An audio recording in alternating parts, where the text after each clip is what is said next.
Buenos días a todos. Una vez más, como cada domingo, nos podemos juntar de esta manera y dedicar este tiempo a compartir algunos conceptos de la palabra de Dios, lo que Dios quiere decirnos para cada uno de nosotros. Pensaba en esta semana acerca de algunas palabras que venimos escuchando muy seguido. Una de ellas es cansancio.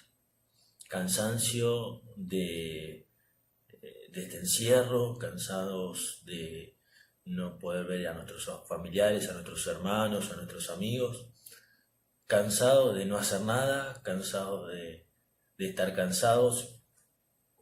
Eso nos lleva a otra palabra que también solemos escuchar en estos días, que es el sedentarismo. ¿Qué es el sedentarismo? Es la falta de actividad.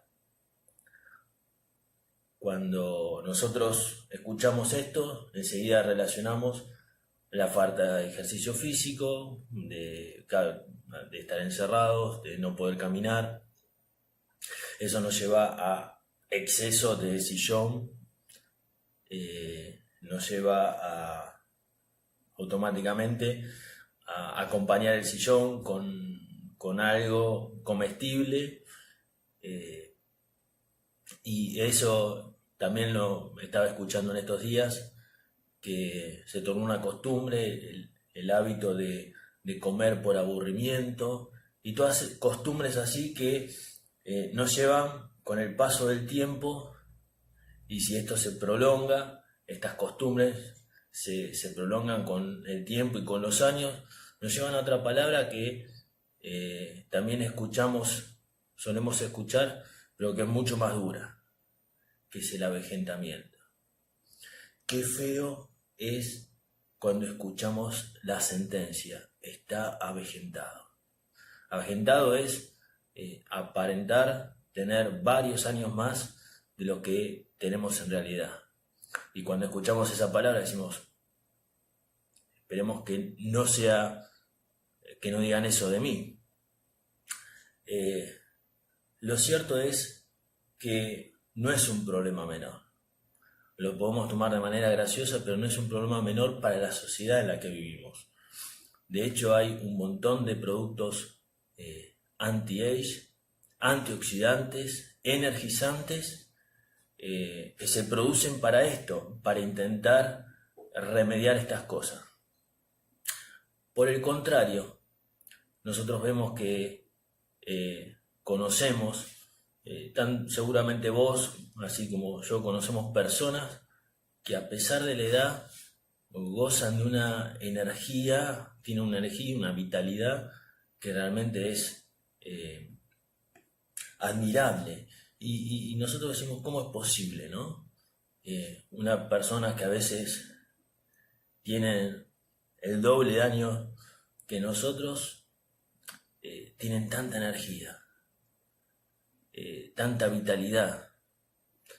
Y hoy quiero ver la receta de Dios para revitalizar nuestra vida.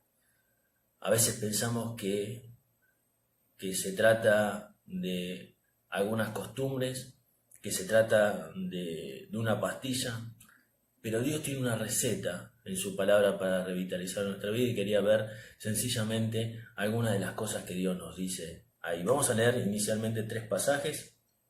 El primero de ellos, 2 Corintios, el capítulo 4 y el versículo 16. Dice así la palabra de Dios: por tanto, no desmayamos. Antes, aunque nuestro hombre exterior se va desgastando, el interior no obstante se renueva de día en día. Y dice el versículo 18, no mirando las cosas que se ven, sino las que no se ven. Pues las cosas que se ven son temporales, pero las que no se ven son eternas. Segundo pasaje, muy conocido por nosotros también, Isaías capítulo 40. Lo repetimos muchas veces. Dice en el versículo 30, los muchachos se fatigan y se cansan, los jóvenes flaquean y caen, pero los que esperan a Jehová tendrán nuevas fuerzas. Levantarán alas como las águilas, correrán y no se cansarán, caminarán y no se fatigarán. Último pasaje por ahora, Salmo 84, un salmo precioso, particularmente uno de los que más me gusta.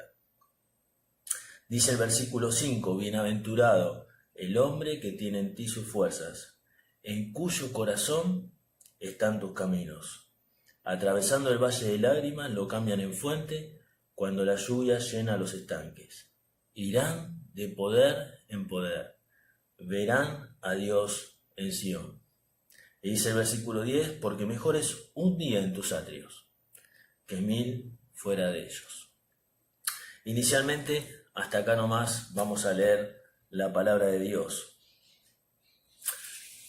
¿Cuál es la receta de Dios? La receta es sencillamente la presencia de Dios en nuestras vidas. La palabra habla por sí sola. Veamos la primera lectura que tuvimos. Ahí está Pablo, hablando de su propia experiencia, y dice, este cuerpo exterior se desgasta. Hagamos lo que hagamos.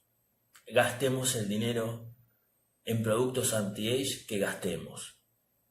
El exterior se va desgastando. Pero el interior tenemos la posibilidad de que se renueve día tras día.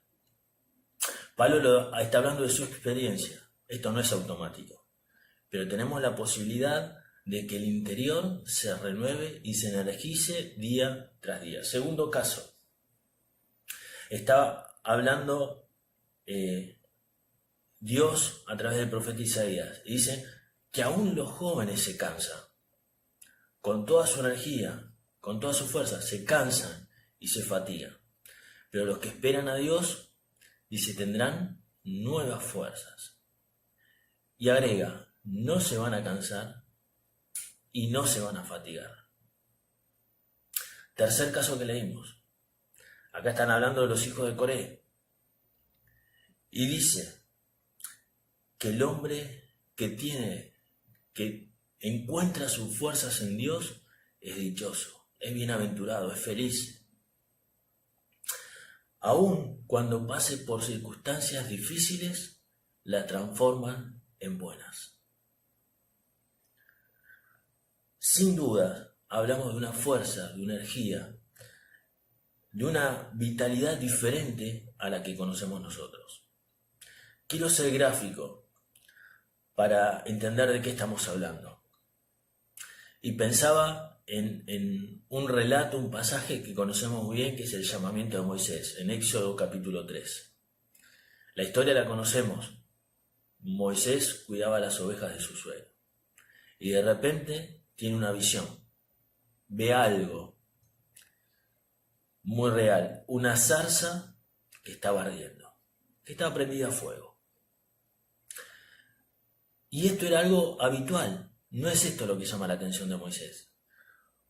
Porque en el desierto, en lugares desérticos, una zarza que era un arbusto espinoso, que solía secarse con el extremo calor, era normal que encontrara una zarza que se haya prendido fuego. Pero lo que llama la atención de Moisés es que la zarza no se consumía. Y lo primero que ve Moisés cuando se acerca, porque esto es lo que llama la atención de Moisés y hace que él se acerque a ver qué sucedía. Lo primero que llama la atención de Moisés es que no se trataba de la zarza, se trataba de quién estaba en la zarza. Ahora, Moisés comienza a dialogar con Dios y Dios le revela su plan. Y Moisés lo primero que dice de las tantas preguntas que le hace a Dios es: ¿quién soy yo? ¿Quién soy yo para hacer esto? Y Dios, versículos más abajo, en el versículo 14, le responde inversamente a lo que él había preguntado. Él pregunta: ¿quién soy yo? Y Dios más abajo a otra pregunta responde, le vas a decir esto, yo soy. Es que no se trataba de quién era Moisés, se trataba de quién era el que lo enviaba. No se trata de cuáles eran las virtudes de Moisés. Se trataba de que lo estaba enviando el Dios Todopoderoso. No es el yo soy de Moisés, es el yo soy de Dios. Y eso era lo que importaba en la vida de Moisés, que él venía en nombre de yo soy. Ahora, Dios se comienza revelando así desde los primeros padres. Comienza diciéndole a Abraham, en el capítulo 15 de Génesis, yo soy tu escudo. Y comienza y sigue revelándose así. Varias veces le dice a su pueblo, yo soy el que hace tal cosa, o esta característica. Pero cuando llegamos al Nuevo Testamento, ahí encontramos a Jesús diciendo yo soy. Y Juan, el discípulo que se centra más bien en lo que Jesús es antes de lo que Jesús hace, es el único que repara en estas frases de Jesús. Y Juan escribe, toma nota de lo que dice Jesús cuando dice, yo soy el pan de vida, es el que te sacia, el que te satisface por completo. Toma nota cuando dice, yo soy la luz del mundo, es aquel que trae luz a nuestra vida. Toma nota cuando él dice, yo soy la puerta, haciendo alusión de que es la entrada a la salvación. Yo soy el buen pastor, es aquel que te cuida y te conoce como nadie.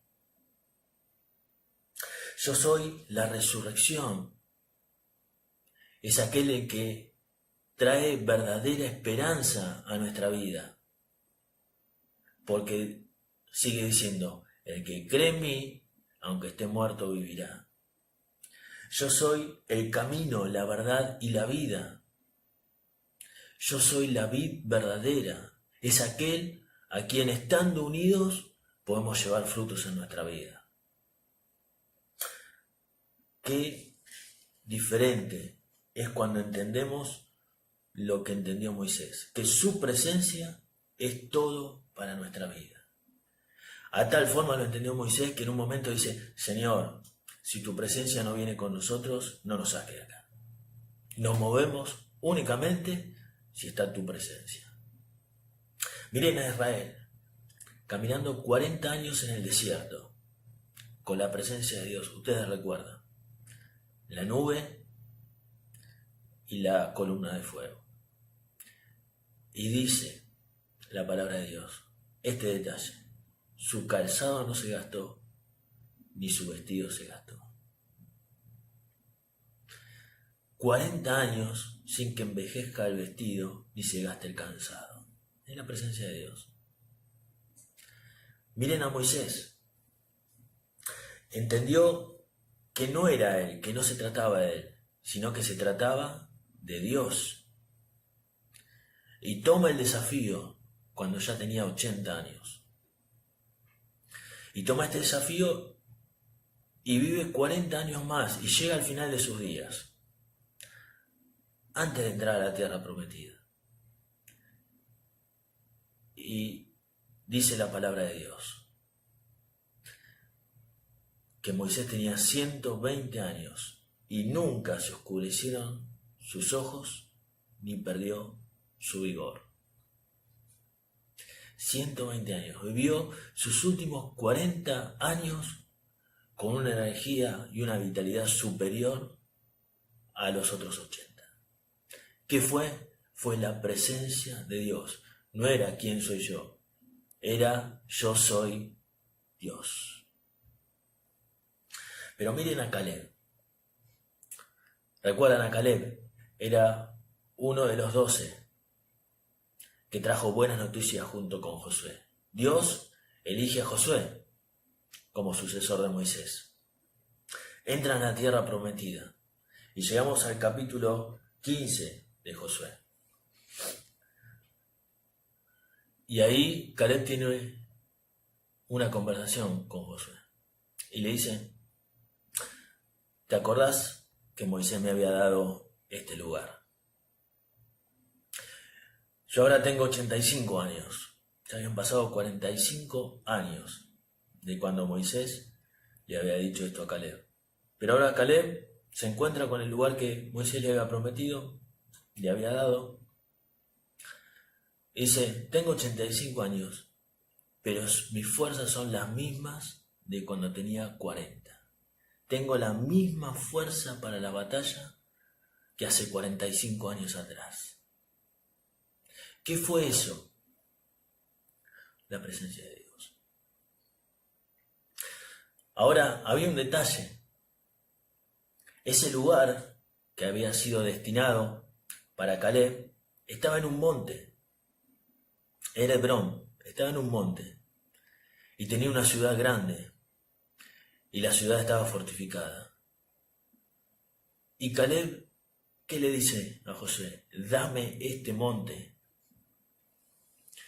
Y a mí me llama mucho la atención, porque para nosotros un monte hubiera sido una dificultad.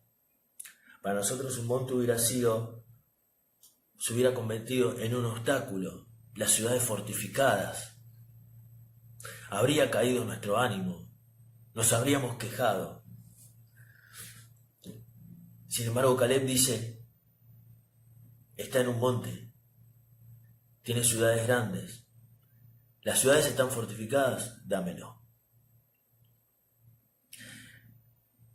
Cumplió lo que más adelante leíamos en el Salmo.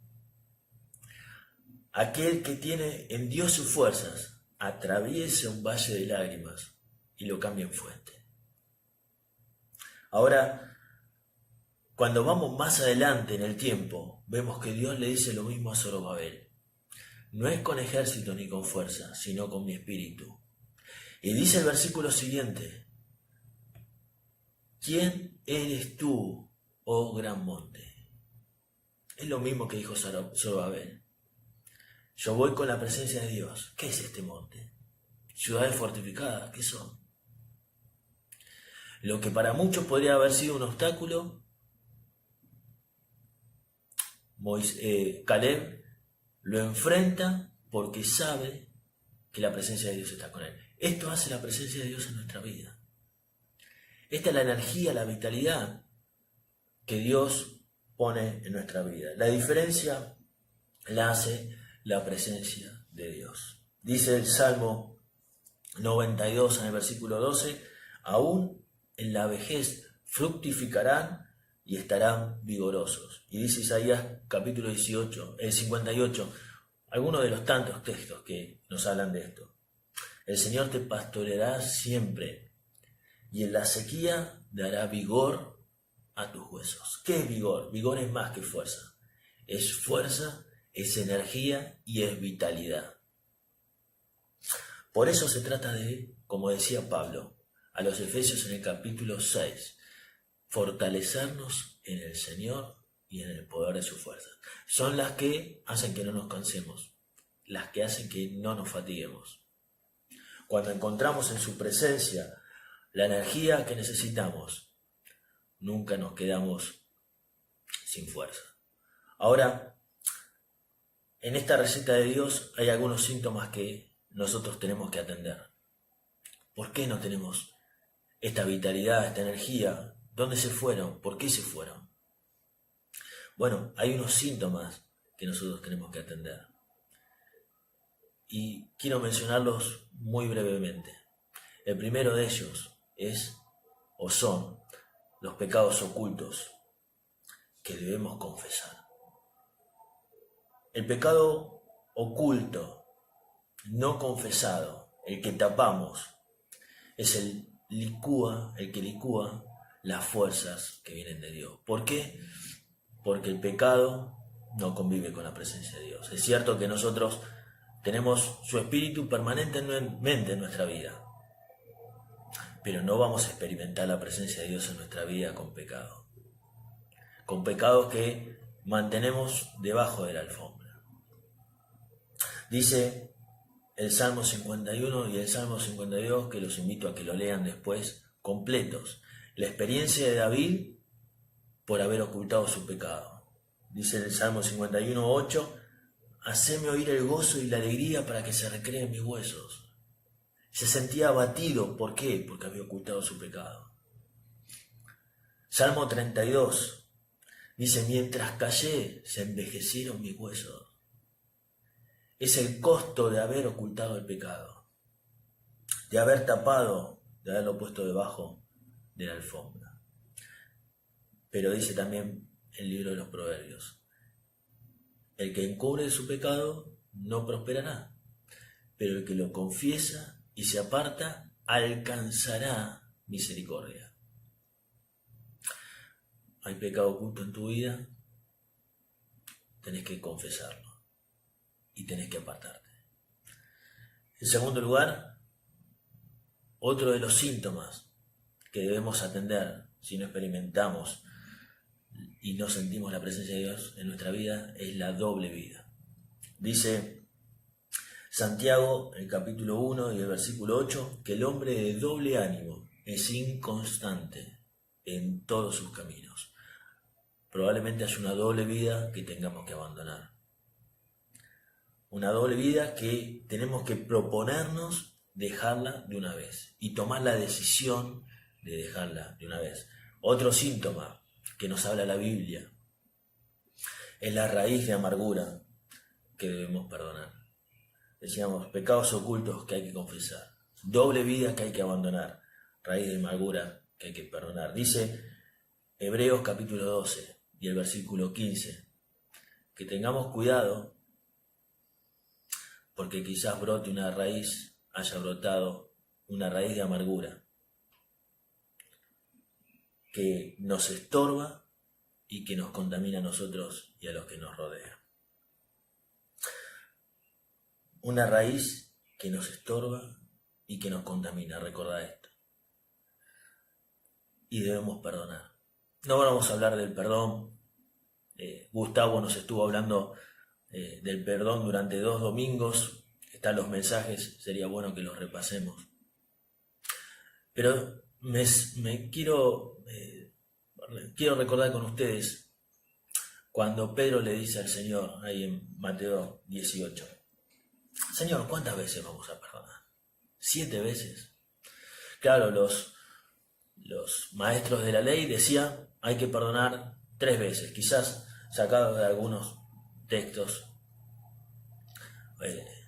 que ellos interpretaban, no lo dice explícitamente la Biblia en el Antiguo Testamento, pero ellos interpretaban que tenían que perdonar 3 veces. Y lo que interpretaban los doctores de la ley era como doctrina para ellos. Ellos lo ponían al mismo nivel que la doctrina, por eso también el Señor después les reprocha eso. Pero los doctores de la ley decían 3 veces hay que perdonar.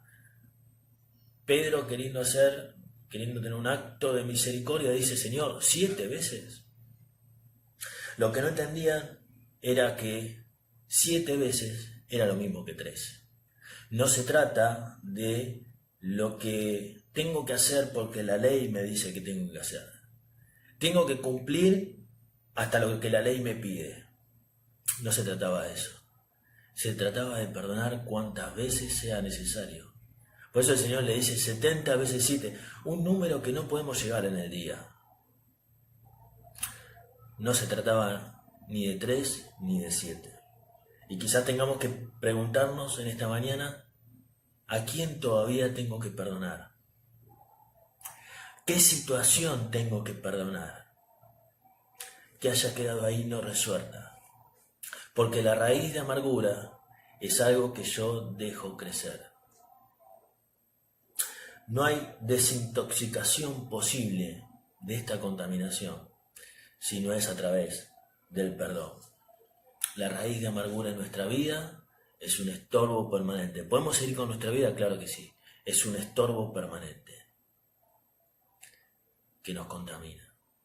Y la única forma es con perdón. Síntomas que debemos atender. Pero por último, quiero terminar con el tratamiento que Dios nos ofrece. Y el tratamiento que Dios nos ofrece es la disciplina.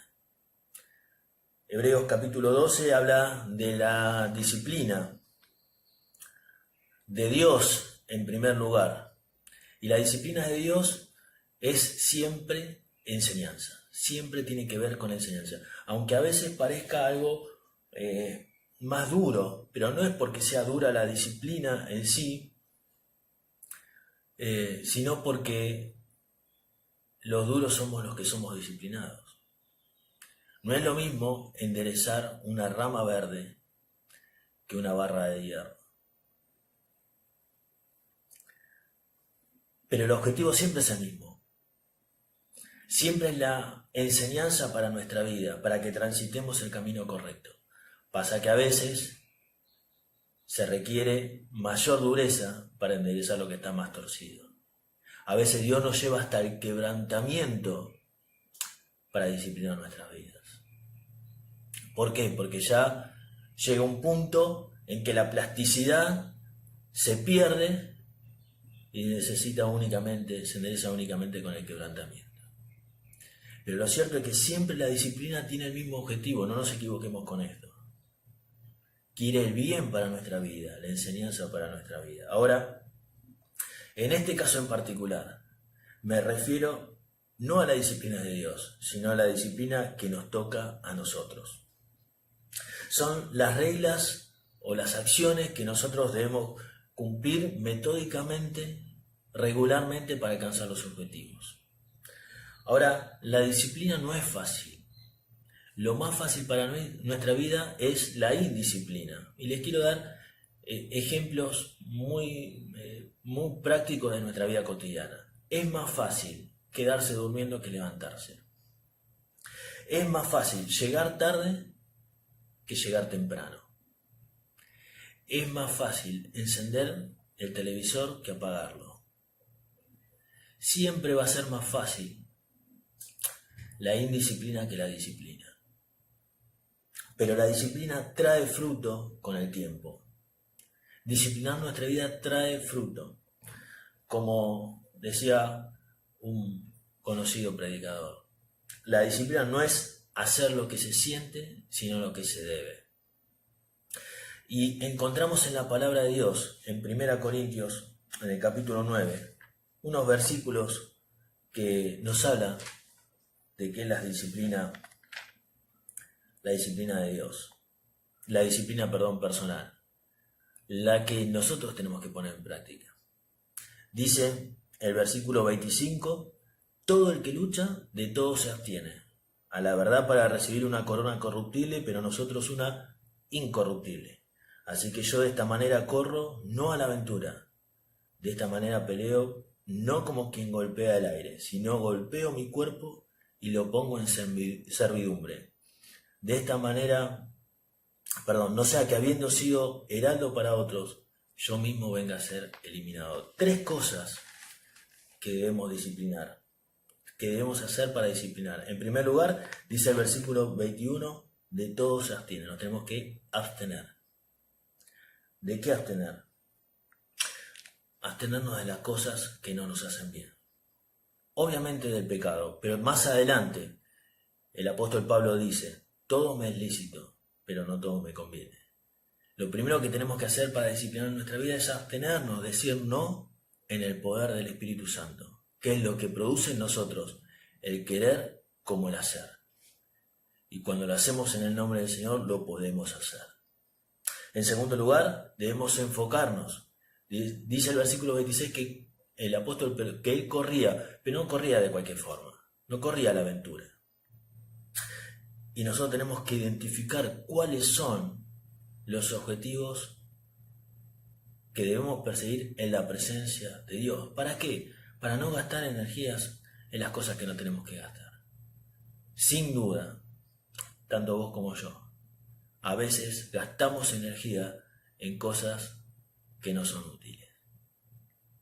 Por eso es bueno enfocar nuestra vida en aquellas cosas que son útiles para nuestras vidas, que traen bendición para nuestra vida y que traen bendición para los demás. En tercer lugar, versículo 27, tenemos que esforzarse. Dice, yo golpeo mi cuerpo, lo pongo en servidumbre, no vaya a hacer cosas que habiendo sido heraldo para algunos, yo quedé eliminado. ¿Cuántos quedaron al costado del camino del Señor por no haber hecho un esfuerzo cuando lo debían hacer en el momento debido. Dice el pasaje que leíamos recién de Hebreos, capítulo 12. Nosotros dijimos que primero habla de la disciplina del Señor, pero después la disciplina personal. ¿Por qué? Porque dice en el versículo 12, levanten las manos caídas y las rodillas paralizadas, y hagan sendas derechas para sus pies, para que lo cojo no se salga del camino, sino que sea sanado. Y nosotros diríamos al revés, no, primero tenés que sanar los pies para que después puedas caminar. Y me llamó la atención esto, la palabra de Dios dice, primero vos hacés sendas derechas, y mientras vayas transitando, tus pies van a ser sanados. Disciplina personal. Yo no sé si en este momento, en este día, en estos días, la presencia de Dios fue manifiesta en tu vida. Si vos pudiste sentir y sentís la presencia de Dios dándote fuerzas en tu vida. Atendé a los síntomas, quizás alguno de ellos esté estorbando esto. Volvé a buscar la presencia de Dios. Volvé a intentar experimentar la presencia de Dios, que es la que va a traer verdadera vitalidad, verdadero vigor a tu vida. Que el Señor bendiga su palabra.